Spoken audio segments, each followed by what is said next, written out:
دا نن تاسو پرون چې کومه حادثه ولیده دا د کمزور ایمان نښه ده تاسو پرون لیدله چې هغې خو موږ ټول وی الله اکبر بانګ الله اکبر الله اکبر الله اکبر ورپسې وایي اشهد ان لا اله الا الله بیا ورپسې څه وایو واشهد ان محمدا رسول الله ټول وایو که نه وایو اقامت کې هم وایو او د رسول الله مبارک نوم چې راشي ټول پې درود شریف هم وایي او ړم کې مو وایو چې زمونږ د پیغمبر سره مینه ده او هر سړی دا دعوه کوي چې زما سر به کټ کړي خو د پیغمبر مینه به زما زړه نه څوک نه باسي داسې ده که نه ده هر یو سړی دا دعوه کوي چې د پیغمبر مینه دا د ایمان نښه ده هر سړی یې وایي لیکن تاسو ولیدل هغه چوړی جنۍ چوړی ده ورته چوړی ویم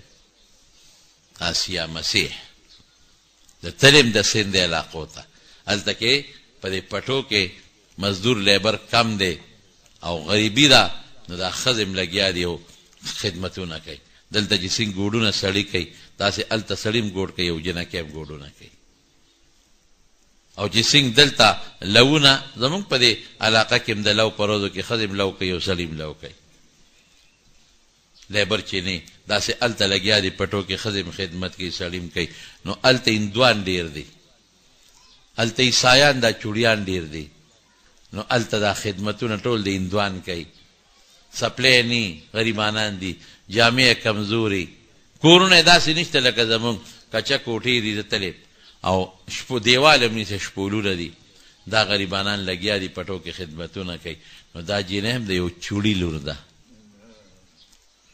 عیسایانه ده پټي کې خدمت کوي انورې جینکۍ ورته وایي پلانکۍ اوبه راوړه آسیه اوبه راوړه دې راونړې اوبه ټوکې ورسره جینکو کولې وایي ښځه مه راوړه ستا د لاس اوبه موږ نسکو ته عیسایانه هله ګپ لګوي که بس دا شروع شوه او په رسول الله مبارک باندې خوله پاکه کړه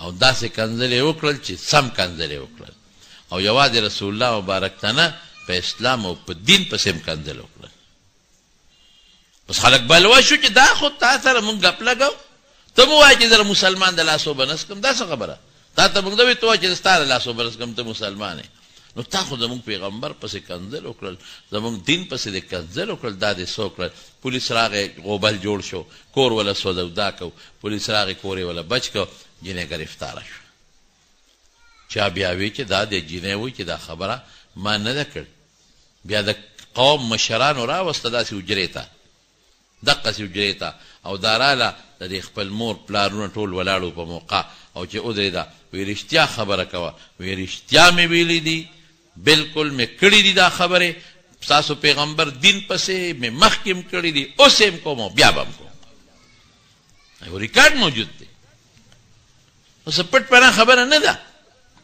ریکارډ موجود دی بس هغه ګواهان لاړل پولیس پې د پاسه ګواو هغې ګوی ورکړله او شیشن په هغې د قانون مطابق د سزای موت او د پانسۍ حکم وکړ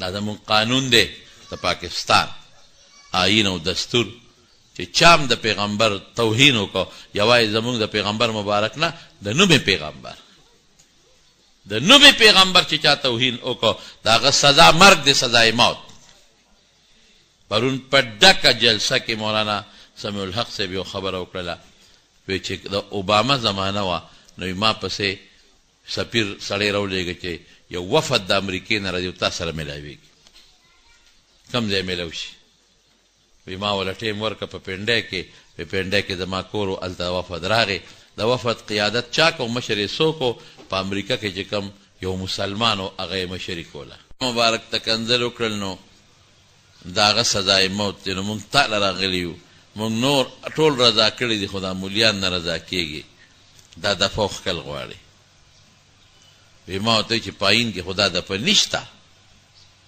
وی شته پکې مې څه چې نبي علیه السلام محمد مصطفی صلی الله علیه وسلم په څوک کنځل وکړي سزای موت مې چې نشته وی چې دا دفع پکې ده پاین کې مونږ هغې له کوشش کوو وزیر اعظم رضا کړی دی صدر رضا کړی دی ټول رضا کړي وزیران تاسو پاتې وی ما ورته وی چې تاسو سوچ نه دی کړی دا د په نشته.